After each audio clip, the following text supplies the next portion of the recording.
العالمین والصلاة والسلام علی سید الانبیاء و شرف المرسلین وعلی آلہ وصحبہ اجمعین، اما بعد۔ محترم حضرات، سامعین اور حاضرین، آج کے خطبے میں امام صاحب نے ایک اہم موضوع پہ گفتگو کی ہے، اور وہ ہے مورل ویلیوز۔ اس کے دو پہلو ہیں، ایک بات کرنا اور دوسرے کے عمل کرنا۔ تو یہ بڑی اہمیت کا حامل موضوع ہے اس لحاظ سے کہ جہاں تک مورل ویلیوز یا اخلاقی قدریں ان کو کہا جاتا ہے اردو میں، ان کی بات ہے تو وہ اسلام میں تو بالکل واضح طور پر ہیں، لیکن غیر اسلام میں دوسرے مذاہب میں بھی یہ چیزیں پائی جاتی ہیں۔ ویلیوز ایسی نہیں ہیں کہ کچھ بہت ساری ویلیوز جو کامن ہیں قوموں کے درمیان، لیکن ان کے بارے میں کوئی عملی نمونہ پایا جاتا ہے، یا جو لوگ گفتگو کرتے ہیں کیا کوئی عملی نمونہ پایا جاتا ہے یا بس صرف گفتگو ہوتی ہے؟ تو یہ ہر قوم کے اندر نہیں ہے۔ اللہ کے رسول صلی اللہ علیہ وسلم اسوہ بنا کر بھیجے گئے ہیں، اور قرآن نے اس کی تعلیم دی ہے، صحابہ کرام نے اس پہ عمل کیا ہے۔ تو خیر، یہ موضوع آ رہا ہے، میں شروع سے بیان کر رہا ہوں کہ اس میں عملی جو تطبیق ہے اس پہ گفتگو کی گئی ہے۔ امام صاحب کہتے ہیں کہ اخلاقی قدریں یا مورل ویلیوز یہ زبان پہ نہیں بلکہ عمل میں ظاہر ہونی چاہیے، ہمارے سلوک میں، ہمارے کردار میں، تب جو ہے وہ مؤثر ہوتی ہے، اثر انداز ہوتی ہے۔ کیونکہ یہ جب کسی کردار میں یا سلوک میں، عمل میں ظاہر ہوتی ہیں تو دو انتہائی اہمیت کے حامل معاملات پر جو ہے نا وہ دلالت کرتی ہیں۔ وہ آگے آ رہا ہے۔ تو رہ گیا معاملہ صرف یہ کہ ویلیوز پہ صرف گفتگو کی جائے یا بہترین قسم کا آرٹیکل اور مضمون لکھا جائے، بس یعنی سن لیں اور بول دیں، تو اس کی کوئی اہمیت نہیں اگر اس میں یہ دونوں چیزیں موجود نہ ہوں جن کو بیان کرنے جا رہے ہیں، تو ان کی پھر کوئی حیثیت نہیں ہے اور وہ بالکل بیکار ہے۔ اسی طرح سے وہ بھی کہ جو شخص ویلیوز کی بات تو کرتا ہے لیکن خود اس پر ایمان نہیں رکھتا، تو وہ بیکار ہے، بالکل اس کی کوئی حیثیت نہیں ہے۔ رسول اللہ صلی اللہ علیہ وسلم نے اسی لیے فرمایا، ایک حدیث میں ہے کہ عمران بن حسین رضی اللہ تعالیٰ عنہ ایک صحابی نقل کرتے ہیں کہ رسول اللہ صلی اللہ علیہ وسلم فرمایا کہ سب سے زیادہ ڈر جو مجھے ہے میرے بعد تم لوگوں کے بارے میں، یعنی صحابہ کرام کو آپ نے خطاب فرمایا، اور یہ وہیں تک صرف رکا نہیں ہے، آگے تک چلے گا۔ سب سے ڈرنے والی جو چیز ہے، مجھے سب سے زیادہ ڈر جس بات کا ہے وہ یہ کہ تمہارے اندر ایسے لوگ ظاہر ہوں گے جو ہوں گے منافق، زبانیں بڑی ان کی چرب زبان ہوں گے لیکن وہ بڑے چرب زبان ہیں، وہ بڑے خوبصورت گفتگو کرنے والے۔ تو لوگ کہیں گے، جیسے آج کل ہو رہا ہے واٹس ایپ پہ، سمجھے آپ، بہت سارے لوگ مجاہد بن کے بیٹھے ہوئے ہیں، کوئی بھیج دیتا ہے، ہمارا مولوی طبقہ خاص طور سے اس میں ہے، وہ بہت اچھی بات کہی جی، اب پیچھے جاگے دیکھو کون آدمی کہنے والا ہے، اور کہنا ایک چیز ہے، کرنا دوسری چیز ہے۔ ساری جو ہے نا وہ پاپولیشن کیا ہے، وہ کرٹکس میں ہے، یعنی ناقد بنے ہوئے ہیں تنقید کرنے کے لیے۔ امام صاحب کہتے ہیں کہ ہر شخص جو ہے وہ بول سکتا ہے، لکھ سکتا ہے ایمان کے بارے میں، ایمان کی طاقت، اللہ سے تعلق اور اللہ کی خشیت، اللہ کی محبت، ویلیوز کے بارے میں گفتگو، مورل ویلیوز، اخلاقی قدریں جیسے صداقت ہے، سچائی ہے، وفاداری ہے، امانت ہے، شجاعت ہے، مظلوم کی مدد ہے، اور ایمانی بھائی چارہ ہے،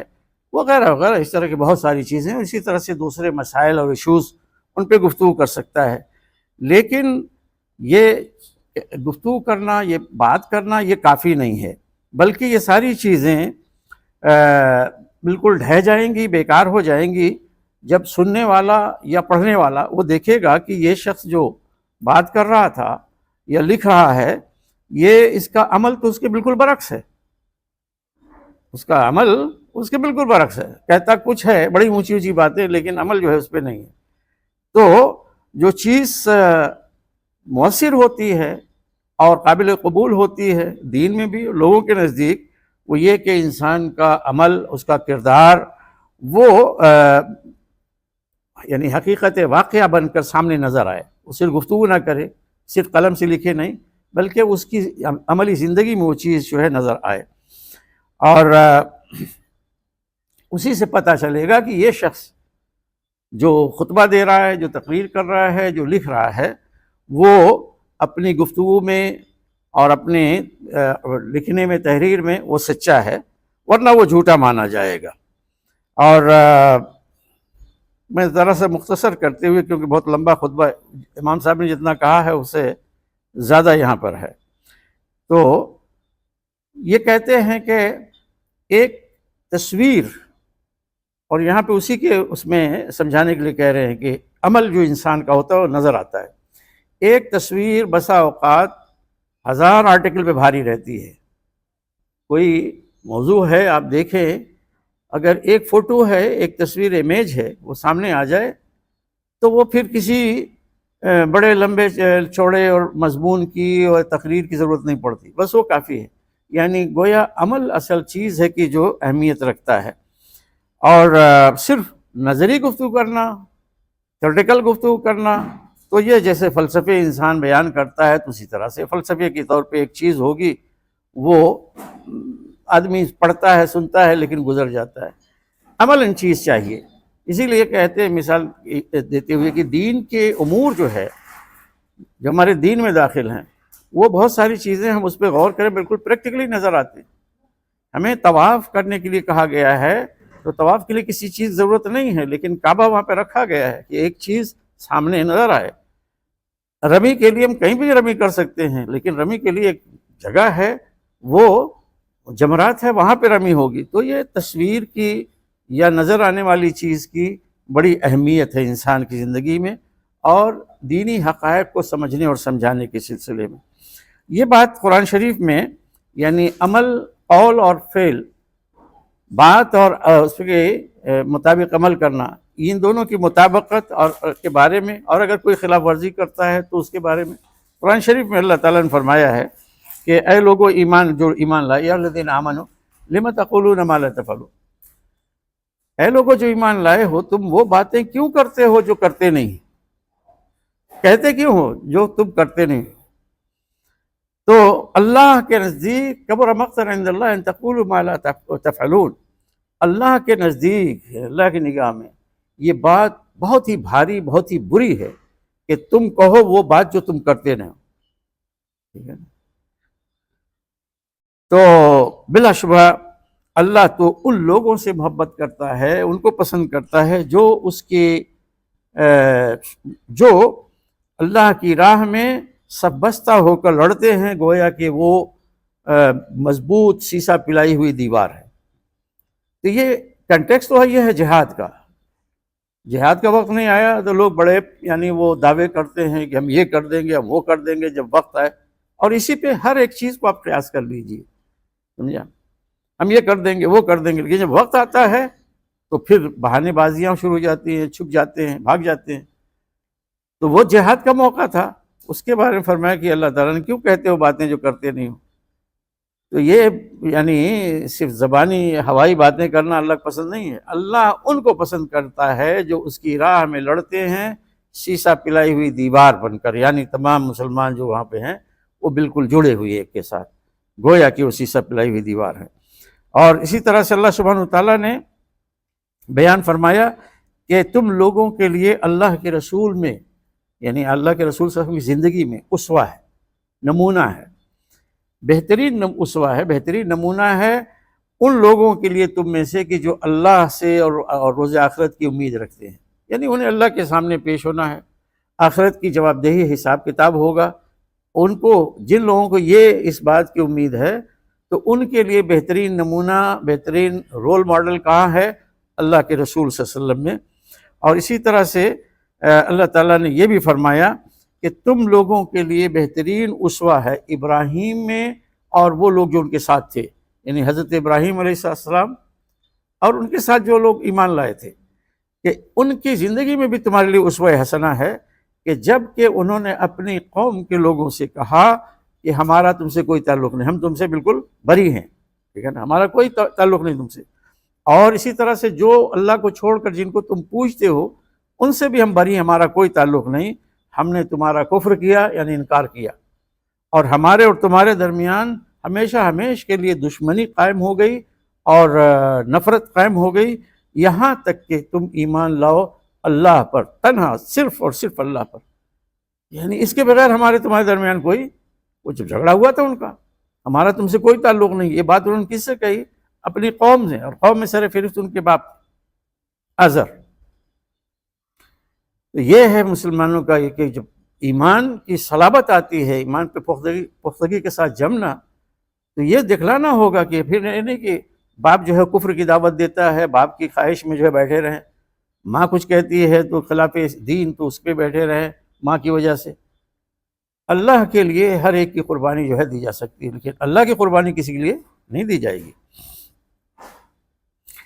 صرف اس میں حضرت ابراہیم نے جو اعلان کیا کہ ہم نے تم لوگوں ہمارا رشتہ ختم، ہم نے تمہارا انکار کیا، تو اس میں صرف ایک بات کا کہا الا قول ابراہیم لابیہ لاستغفرن، بجز ایک بات کے کہ ابراہیم نے اپنے باپ سے وعدہ کر لیا تھا کہ میں تمہارے لیے دعائے مغفرت کروں گا،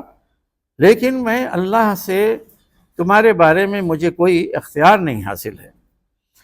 اور ہم نے، اور اس کے بعد وہ کہتے ہیں کہ پروردگار ہم نے تم پر ہی بھروسہ کیا، تیری طرف ہم نے رجوع کیا اور تیری طرف پلٹ کر آنا ہے۔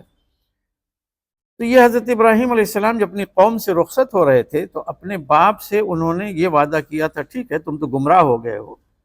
تمہاری سمجھ میں بات نہیں آ رہی ہے، لیکن میں تمہارے لیے دعائے مغفرت کروں گا باپ ہونے کی وجہ سے۔ لیکن جب اللہ تعالیٰ نے ان کو منع کر دیا، بعد میں سمجھا دی حقیقت یہ، تو اس سے بھی باز آ گئے حضرت ابراہیم نے، باپ کے لیے دعا بھی نہیں کرنی ہے۔ تو یہ جو انبیاء کرام کا وہ ہے اسوہ، اس کے بارے میں ہم آپ کو اہل ایمان کو خطاب کر کے اللہ تعالیٰ نے فرمایا کہ اولئک الذین ھدی اللہ، یہ ہیں وہ لوگ جنہیں اللہ نے ہدایت بخشی، یعنی سچے راستے پر، صحیح راستے پر یہ لوگ ہیں، تو ان کی ہدایت کی اقتداء کرو، ان کا جو راستہ ہے اس پہ چلو، اور وَقُلْ لَا أَسْأَلُكُمْ عَلَيْهِ أَجْرًا، اور نبی کریم صلی اللہ علیہ وسلم نے کہا یہ آیت کے ضمن میں کہ کہہ دو اپنے مخاطبین سے، اس وقت مکہ میں جو لوگ تھے مشرکین، کہ میں تم لوگوں کو جو یہ دعوت دے رہا ہوں توحید کی، اس پہ میں تم سے کوئی مطالبہ نہیں کرتا، کوئی مزدوری یا کوئی انعام نہیں مانگتا، یہ تو محض یاد دہانی ہے سارے جہان والوں کے لیے، یعنی اللہ کے دین، اللہ کی ہدایت پوری دنیا کے لیے ہے، تو یہ مفت میں بانٹی جائے، اللہ کا دین یہ پیسوں پہ نہیں چلتا ہے، اس کی تجارت نہیں ہوتی ہے، یہ مفت میں بانٹا جاتا ہے۔ اب یہ بیان کرنے کے بعد کہ یعنی ویلوز یا جو بھی بڑی اونچی اونچی چیزیں ہیں لوگ بیان کرتے ہیں، وہ بیان کرنا اور عمل میں آنا، ان دونوں چیزوں کو دیکھنا ہے بیک وقت، تو ہمارے سامنے اللہ کے رسول صلی اللہ علیہ وسلم کا اسوہ ہے، اور اسی طرح سے انبیاء کرام کا اور صحابہ کرام کا۔ چند مثالیں انہوں نے دی، بڑی عمدہ مثالیں ہیں،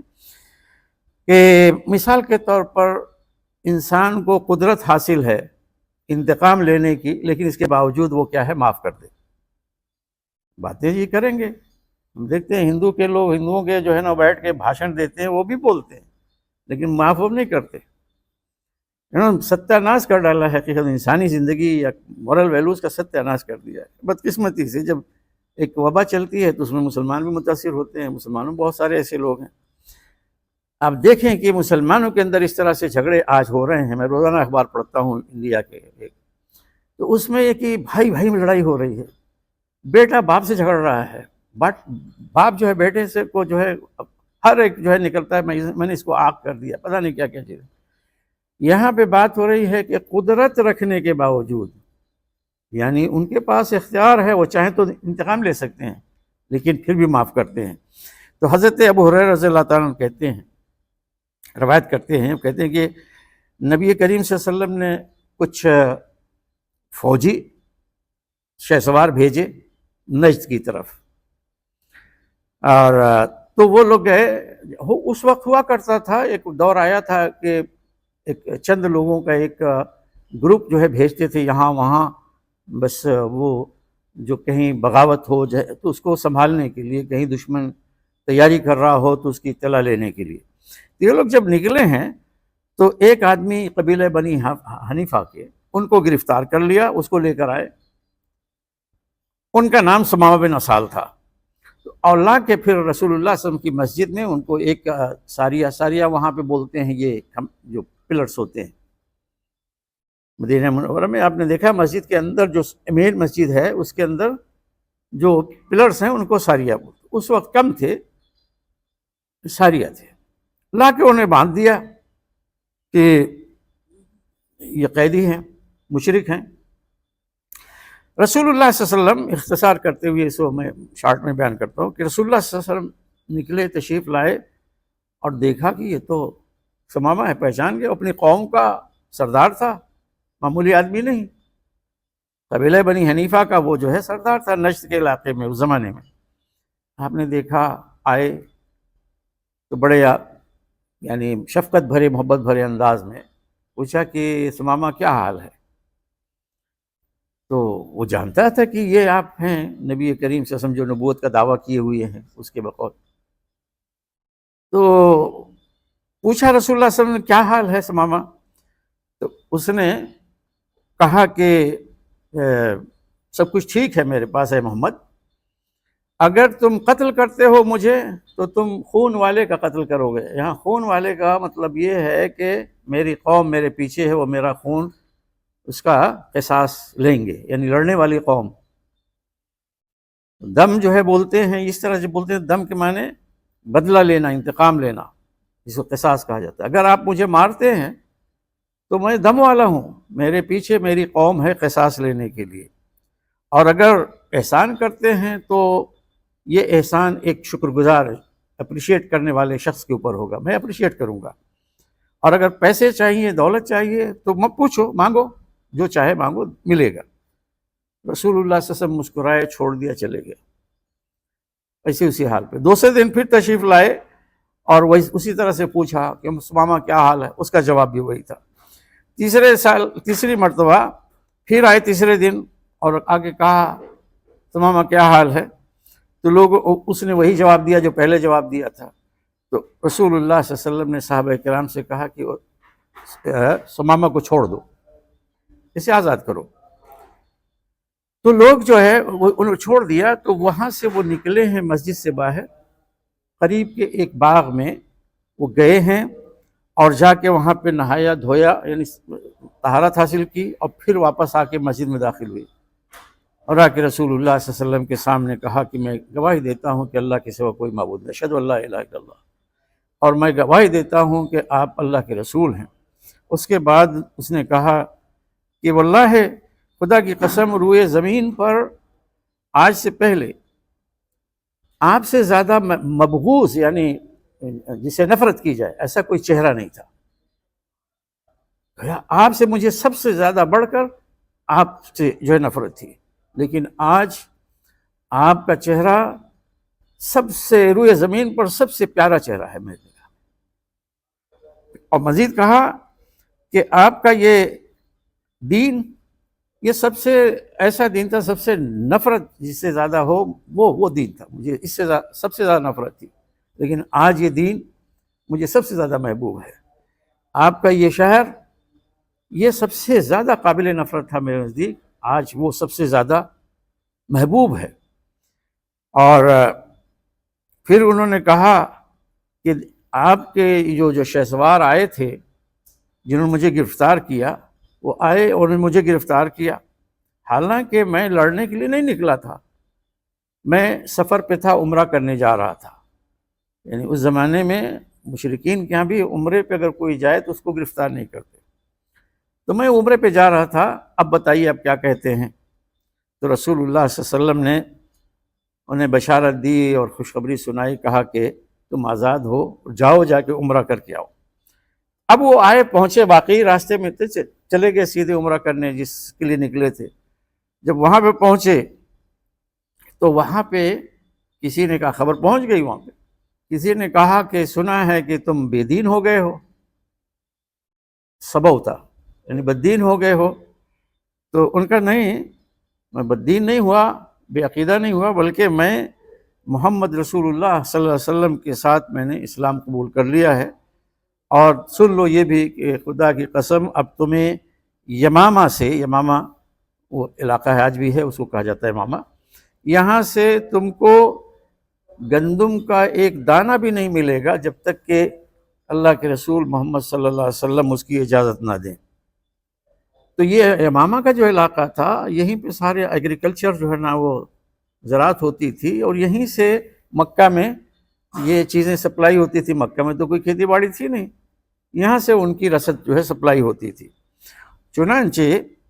ایسے ہی ہوا کہ قسم انہوں نے کھا لی اور آ کے بند کر دیا. اس کے بعد یعنی مکہ کے لوگوں کا یہ سارا راشن پانی بند ہو گیا. تو انہوں نے، مکہ کے لوگوں نے رسول اللہ صلی اللہ علیہ وسلم کی خدمت میں ایک خط لکھ کر بھیجا کہ ہمارا جو ہم نے آج تک آپ کو دیکھا ہے، آپ بڑے کریم ہیں اور سچے ہیں، نوازنے والے ہیں، محبت کرنے والے ہیں، اور آپ صلہ رحمی کو حکم دیتے ہیں، صلہ رحمی کرتے ہیں اور صلہ رحمی کا حکم بھی دیتے ہیں. تو آپ کو معلوم ہونا چاہیے کہ ثمامہ نے ہم سے ہمارا راشن اور یہ رسد جو ہے وہ روک دیا ہے، اور ہمیں بڑا نقصان اس نے پہنچایا ہے. تو گزارش یہ ہے کہ آپ ان کو لکھیں کہ یہ رسد کا سامان جو ہے ہم تک پہنچے، اور اس میں کوئی رکاوٹ نہیں ہونی چاہیے. تو رسول اللہ صلی اللہ علیہ وسلم نے اپنی قوم یعنی مکہ کے لوگوں کی اس درخواست کو اپروو کیا، اور ثمامہ کو حکم دیا جو بنی حنیفہ کا سردار تھا کہ ان کا جو ہے وہ راشن پہنچایا جائے، ان کی رسد پہنچائی جائے، اور یہ کہ میری قوم اور ان کو جو رسد ملتی تھی اس کو چھوڑ جانے دیں. تو ثمامہ اس طرح سے انہوں نے اللہ کے رسول صلی اللہ علیہ وسلم کے حکم کی تعمیل کی، اور ان کے پاس، مکہ والوں کے پاس غلہ بھیجنا شروع کر دیا. تو آپ دیکھیں کہ یہ اللہ کے رسول صلی اللہ علیہ وسلم نے اس میں دو واقعے ہوئے. ایک تو ثمامہ کو معاف کرنا، ان کے ساتھ رویہ رسول اللہ صلی اللہ علیہ وسلم کا، دوسرے مکہ والوں کی درخواست. مکہ سے کیسے رسول اللہ صلی اللہ علیہ وسلم نکلے تھے، اس کو ذہن میں آپ رکھیں تو سمجھ میں آئے گا. اور یہاں پہ پہنچنے کے بعد بھی جنگیں ہو رہی تھیں، لیکن اس کے باوجود اللہ کے رسول صلی اللہ علیہ وسلم نے ان کو معاف کیا. ٹھیک ہے. دوسری چیز کہ قدرت کے باوجود معاف کرنے کا اس سے بڑا کوئی واقعہ نہیں ہو سکتا. یہی مکہ کے لوگ جنہوں نے رسول اللہ صلی اللہ علیہ وسلم کو جھٹلایا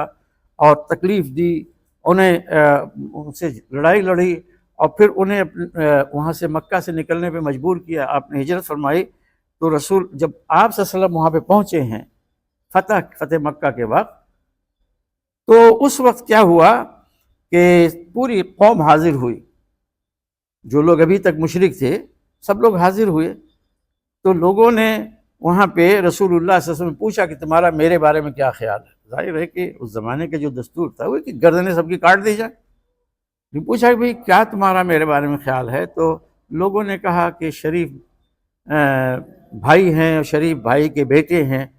تو رسول اللہ صلی اللہ علیہ وسلم فرمایا کہ دیکھو، بس میں تم سے وہی کہتا ہوں جو یوسف نے اپنے بھائیوں سے کہی تھی، لا تثریب علیکم اليوم، آج تم پر کوئی مواخذہ نہیں ہے، جاؤ تم سب آزاد ہو. ایک دم معاف کر دیا پوری کی پوری قوم کو. یہ ایک ویلو بیان ہوئی. دوسری چیز،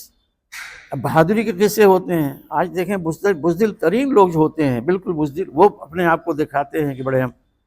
اس پہ آپ دیکھیں یوٹیوب پہ خاص طور سے یہ جو چھوٹی چھوٹی وہ کلپس بناتے ہیں، تو وہ لوگ جو اپنے ہاں جائیں تو انتہائی بزدل ہیں، لیکن وہ بناتے ہیں اس طرح سے جسے واقعی معلوم ہوتا ہے کہ سب سے بڑا بہادری انسان ہے. اللہ کے رسول صلی اللہ علیہ وسلم کے ساتھ ایک واقعہ پیش آتا ہے. حضرت جابر بن عبداللہ رضی اللہ تعالیٰ عنہ روایت کرتے ہیں کہ ہم نے رسول اللہ صلی اللہ علیہ وسلم کے ساتھ نجد کے علاقے میں ایک غزوے پہ جا کے گئے، اور ہم نے وہاں پہ غزوہ کیا. تو کہتے ہیں راستے میں ہمارا گزر ایک ایسی وادی سے ہوا جہاں پہ بہت زیادہ کانٹے بھرے ہوئے تھے، یا کانٹوں بھری جو ہے نا جھاڑیاں تھیں. تو وہاں پہ تھوڑا ہم لوگ رکے آرام کرنے کے لیے. رسول اللہ صلی اللہ علیہ وسلم نے اپنی تلوار وہاں پہ ایک درخت کی شاخ پہ لٹکا دی، اور اونگ آ گئی، سو گئے، اور سارے لوگ بھی یہاں وہاں بکھر گئے۔ اتنے میں ایک شخص آتا ہے اور آ کے وہ اس نے رسول اللہ صلی اللہ علیہ وسلم کی تلوار جو ہے وہ ہاتھ میں لے لی جبکہ آپ سوئے ہوئے تھے، اور کہتے ہیں اللہ کے رسول صلی اللہ علیہ وسلم یہ خود بیان کرتے ہیں کہ میں جاگا تو دیکھا میرے سر پہ کھڑا ہے، تلوار اس کے ہاتھ میں ہے، تو اس نے مجھ سے کہا کہ بتاؤ تمہیں اب کون بچائے گا؟ بڑے اطمینان کے ساتھ انہوں نے کہا کہ اللہ۔ پھر دوسری بار اس نے دہرایا کہ ابھی کون بچائے گا، یعنی جیسے وہ ایک مذاق والی چیز ہے، کون تمہیں مجھ سے بچائے گا، تلوار میرے ہاتھ میں، بتاؤ۔ تو رسول اللہ صلی اللہ علیہ وسلم فرمایا کہ اللہ۔ تو ایک دم سے اس کی کیفیت بدل گئی، جسے ڈر گیا۔ بعض روایت میں آتا ہے کہ تلوار اس کے ہاتھ سے گر گئی، تو وہ ڈر گیا اور اس نے وہ تلوار اس کی میان میں واپس کر کے رکھ دی، اور وہ بیٹھ گیا وہاں پہ۔ رسول اللہ صلی اللہ علیہ وسلم نے اسے کوئی سزا نہیں دی، اسے گرفتار نہیں کیا، اسے چھوڑ دیا۔ دوسری روایت یوں بیان ہوتی ہے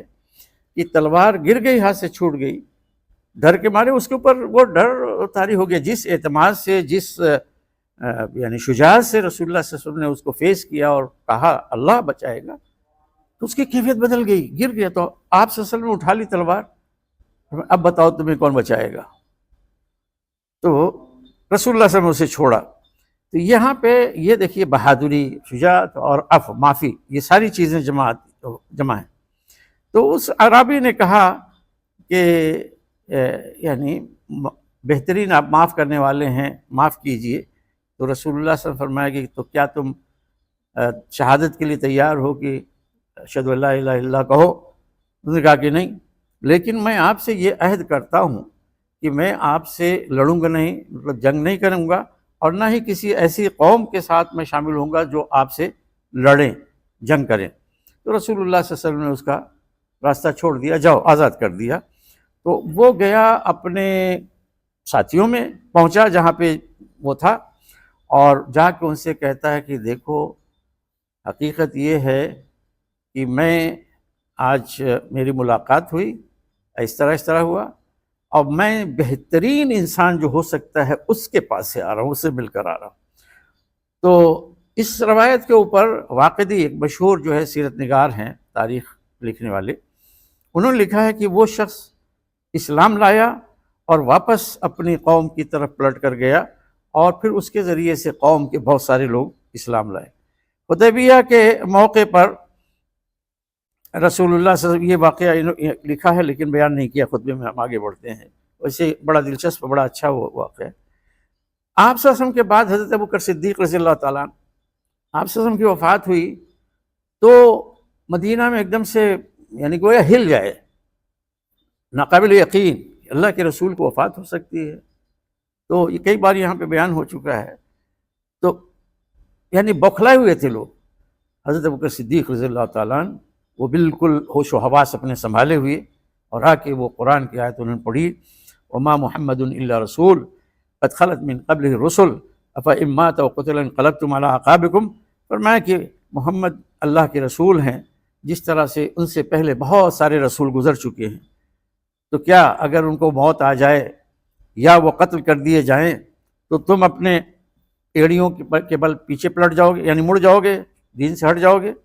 اور فرمایا اللہ تعالیٰ فرماتے ہیں اور جو بھی منہ روگردانی کرے گا، منہ پھیرے گا، تو وہ اللہ کو کچھ نقصان نہیں پہنچائے گا اور اپنے نقصان کرے گا، اور جو شکر گزار ہیں اللہ تعالیٰ انہیں بہترین بدلہ دے گا۔ اور اسی طرح سے حضرت عبداللہ بن عمر رضی اللہ تعالیٰ عنہ، ان سے روایت ہے، وہ کہتے ہیں کہ جب رسول اللہ صلی اللہ علیہ وسلم کی وفات ہوئی تو حضرت بکر رضی اللہ تعالیٰ عنہ آئے، اندر گئے، آپ صلی اللہ علیہ وسلم کی پیشانی پہ جھک کے بوسہ دیا اور کہا کہ میرے ماں باپ آپ پر قربان، آپ کی زندگی بھی بڑی پیاری تھی، آپ کی موت بھی بڑی پیاری ہے، یا دونوں حالتوں میں آپ جو ہے نا پیارے ہیں۔ تو اس کے بعد وہ نکل کر آئے اور کہتے ہیں، یعنی دیکھ لیا، اطمینان کر لیا کہ آپ کی وفات ہو چکی ہے، تو آ کے مجمع جو جمع تھا انہوں نے کہا کہ جو کوئی محمد صلی اللہ علیہ وسلم کی عبادت کرتا تھا تو جان لے کہ محمد صلی اللہ علیہ وسلم کا انتقال ہو گیا ہے، اور جو اللہ کی عبادت کرتا تھا تو اللہ زندہ ہے، ہمیشہ ہمیشہ زندہ رہے گا، اسے موت نہیں آنی ہے۔ مطلب یہ کہ لوگوں کو سمجھایا کہ بھئی اللہ اور محمد صلی اللہ علیہ وسلم میں فرق ہے، تو لوگ تب جو ہے جاگے ہیں۔ اسی طرح سے اس کے بعد جو ہے آپ صلی اللہ علیہ وسلم کی وفات کے بعد یہ واقعہ پیش آیا ردت کا، یعنی ارتداد کا۔ پورے نجد کے علاقے میں خاص طور سے قبائل پورے کے پورے مرتد ہو رہے ہیں، دین سے پھر گئے ہیں۔ ایسے میں حضرت بکر صدیق رضی اللہ تعالیٰ نے سخت ایکشن لیا، جبکہ صحابہ کرام جو ہے حتیٰ کہ حضرت عمر، اتفاق سے کل میری گفتگو تھی، میرا لیکچر تھا، یہی موضوع تھا، حضرت عمر بن خطاب رضی اللہ تعالیٰ جیسا شخص بھی وہ بھی کہہ رہے ہیں بھی وہ نماز تو پڑھ رہے ہیں، وہ لوگ کلمہ پڑھ رہے ہیں، تو ان کا اسی کلمے کے حق کے طور میں ان سے لڑوں گا، کیونکہ کلمہ یہ ہے کہ جو نماز پڑھیں اور زکوٰۃ دیں وہ دین میں ہمارے بھائی ہیں۔ انہوں نے زکوٰۃ کا انکار کیا ہے اور مدینہ کی حکومت کا انہوں نے انکار کیا، یعنی گویا اس کی اتھارٹی کو چیلنج کیا، یہ نہیں چلے گا۔ تو یہ فتنہ ارتداد برپا ہوا، اس کی سرکوبی کے لیے انہوں نے ایکشن لیا اس میں، اور پھر لشکر تیار کیے، اور اصابت اس کے اندر ہمیں یہ نظر آتا ہے کہ ابو بکر صدیق رضی اللہ تعالیٰ عنہ، ان کے اندر کتنی سوجھ بوجھ تھی، کتنی جرأت تھی، کتنا فیصلہ کرنے کی اور فیصلہ لینے، ڈیسیشن لینے کی ان کے اندر صلاحیت تھی، یہ ساری چیزیں سامنے آئیں۔ صحابہ کرام میں سے ایک مثال یہ بھی ہے کہ یہ لوگ کتنے یعنی آخرت کے لیے جیتے تھے، اور دنیا اور دنیا کا مال و دولت اس سے دور تھے، کہ حضرت عمر ابن خطاب رضی اللہ تعالیٰ انہوں نے حضرت ابو عبیدہ بن الجراح اور معاذ بن جبل، یہ دونوں بڑے صحابی تھے اور کمانڈر تھے، ان کے پاس انہوں نے ایک بڑا اماؤنٹ بھیجا، کہا جاتا ہے کہ 4000 درہم یا 400 دینار، اور انہوں نے جو میسنجر تھا ان کا، اس سے کہا کہ یہ جاؤ انہیں دو اور کہو کہ عمر نے بھیجوائے ہیں یہ، اور خلیفۃ امیر المومنین نے بھیجوائے ہیں، اور پھر اس کے بعد دیکھو کہ یہ لوگ کیا کرتے ہیں۔ ہماری طرح تھوڑی کہ وہ جائیں تو بس پیسے ظاہر ہے کہ فوراً پاکٹ میں جائیں گے اور جا کے بینک ڈپازٹ کر دیں گے، ان کا دیکھو کیا کرتے ہیں، تو وہ اور آ کے مجھے رپورٹ دو۔ انہوں نے جا کے دیا اور آئے تو پوچھا کیا کیا، کہتے ہیں کہ ابو عبیدہ نے تو پورا کا پورا جتنا تھا وہ سب تقسیم کر دیا مسلمانوں میں، اس کی پوٹلی بنائی، یعنی 4000 دینار مان لیجیے ہے، تو اس کو 5-5 دینار 10-10 دینار اس طرح سے کر کے رکھا، اور ان کے ہاں ان کے ہاں ان کے ہاں سب کے ہاں بھجوا کے اسی دن ختم کر دیا۔ حضرت معاذ بن جبل، ان کے بارے میں پوچھا تو ان کا کہ وہ تقریباً انہوں نے بھی ایسا ہی کیا، البتہ تھوڑا سا اماؤنٹ انہوں نے رکھ لیا، ان کی بیوی نے کہا کہ ہمیں یہ ضرورت ہے، کچھ تھوڑا سا رکھ لیجئے، تو بس وہ باقی انہوں نے بھی ویسے ہی کیا۔ یہ ویلو ہے ایکچولی، اب بیان کریں بڑی فیاضی، بڑی اونچی چیز ہے، اور دیں 1 دینار نہیں، ٹھیک ہے نا، بانٹیں کچھ نہیں، تو یہ کوئی اخلاقی قدروں پہ جو ہے نا عمل نہیں ہے۔ ایک بڑا دلچسپ واقعہ ہے، آخری بات کے ختم کرتا ہوں۔ حضرت امام ابو حنیفہ رحمۃ اللہ علیہ اور ان کا ایک پڑوسی تھا موچی، تو وہ اپنا کام کرتا بازار میں جہاں پہ بھی، اور دیر سے آتا، اور پھر اس کے بعد آ کے گھر میں وہ کچھ شراب وغیرہ پیتا تھا، اور شراب پینے کے بعد آؤٹ ہو کے وہ وہاں پہ ایسے ہی گانا وغیرہ گاتا، اور تھا پڑوسی، وہ دیوار ادھر، اس کے بعد وہ اس طرف ہی ہے، اس طرف ہے، اس کے بعد وہ گانا گاتا ہے۔ ایک شعر بڑا مشہور عربی زبان کا، شاید اسی وجہ سے زیادہ مشہور، مجھے بھی یاد ہے، اذاؤنی وہی فتن اذاؤ لیو میں کری حتن و سداد صغری۔ اس کا مطلب یہ ہے کہ پتہ نہیں کیوں گاتا تھا، نہیں معلوم، کہ لوگوں نے ضائع کر دیا، ٹھیک ہے نا، مجھے ضائع کر دیا، اور کیسے جوان کو لوگوں نے ضائع، مطلب اپنی قوم کو ملامت کر رہا ہے، ارے میرے جیسے جوان کو انہوں نے ضائع کر دیا، جو لڑائی بھڑائی کے وقت جو ہے کام آنے والا، محاذ پہ جو ہے نا وہ سنبھالنے والا، مجھے جو ہے، اب ظاہر ہے وہ کیا محاذ پہ، بس ایسے ہی محاذ پہ کیا جائے گا، بس ایسے ہی وہ اپنی شراب پینے کی مستی میں جو ہے وہ کہتا تھا، روزانہ ایسے ہی کرتا، اور حضرت امام ابو حنیفہ سنتے تھے، برداشت کرتے تھے، بھائی پڑوسی ہے کچھ کہا نہیں، وہ دیر سے آتا تھا اور جگ بھگ کرتا تھا۔ ایک مرتبہ کیا ہوا کہ دیکھا کہ آج آواز نہیں آئی ہے، دوسرے دن بھی کوئی آواز نہیں آئی ہے، سدھر گیا شاید، تیسرے دن بھی نہیں آئی آواز، تو نکلے جا کے پوچھا لوگوں سے، تو پتہ چلا کہ یہ گرفتار کر لیا گیا ہے اور جیل میں ہے، فلاں جیل میں۔ تو حضرت امام ابو حنیفہ رحمۃ اللہ علیہ وہ فجر کی نماز انہوں نے پڑھی اگلے دن، اور پھر اپنے خچر پہ سوار ہوئے، اور جو والی تھا وہ اس کے گھر پہنچے، اجازت طلب کی، ظاہر ہے کہ جانے پہچانے شخص تھے، انہیں اجازت ملی، اندر گئے۔ تو والی نے پوچھا کہ بات کیا ہے، آپ کی ضرورت کیا ہے؟ تو انہوں نے کہا کہ میرا پڑوسی ہے، اس کے لیے میں سفارش کرنے آیا ہوں۔ تو امیر نے کہا کہ ان کے مقام مرتبے کو دیکھ کے کہ ان کے قیدی کو اور جو بھی اس دن گرفتار ہوا ہے سب کو جو ہے ان کے اکرام میں اسے آزاد کر دو، اور تو وہ آزاد کر دیے گئے۔ لوگ نکلے تو پیچھے پیچھے سے حضرت امام ابو حنیفہ آ رہے ہیں، تو امام ابو حنیفہ اس کے قریب گئے، تو انہوں نے کہا کہ نوجوان سنو، کیا ہم نے تمہیں ضائع کیا؟ میں نے تمہیں ضائع کیا؟ کیا خیال ہے؟ کہ نہیں واللہ، آپ تم نے ضائع نہیں کیا، تم نے حفاظت کی ہے اور حق ادا کیا ہے۔ اللہ تمہیں یہ پڑوس کا جو حق ہوتا ہے، حرمت ہوتی ہے، اس کا جو تم نے نبھایا ہے، اللہ تعالیٰ اس کے بدلے تمہیں بہترین بدلہ دے۔ اور پھر اس نے توبہ کر لی، اور وہ جو حرکتیں تھیں وہ اس سے باز آیا، اور پھر اس کے بعد وہ کہتے ہیں کہ مستقل امام ابو حنیفہ رحمۃ اللہ علیہ کے حلقہ درس میں وہ بیٹھنے لگا۔ تو اور بھی اچھا ایک آخری امام شافعی کا بڑا دلچسپ واقعہ ہے، تو بس بہت مختصر، کہ امام شافعی یہ بھی بڑے بردبار انسان، بردبار کا مطلب یہ کہ اس کو یعنی کوئی آ کے گالی دے، بری بات کہے تو اس کے بعد بھی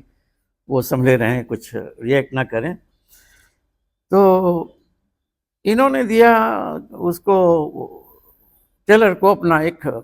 کپڑا سلنے کے لیے۔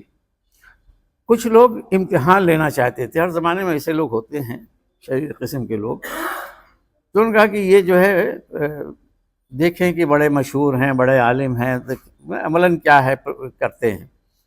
تو اس سے جا کے کہا خیاط سے، تم ایک کام کرو، ان کی ایک آستین چھوٹی کر دو یہاں تک، اور دوسری لمبی رہنے دو۔ تو دائیں جو ہے انہوں نے چھوٹی کر دی، یہاں تک ہے آستین یہ، اور بڑی پوری ہے۔ اب اس کے بعد بھیجوایا تو لوگ انتظار کر رہے ہیں کہ دیکھیں کہ اب تو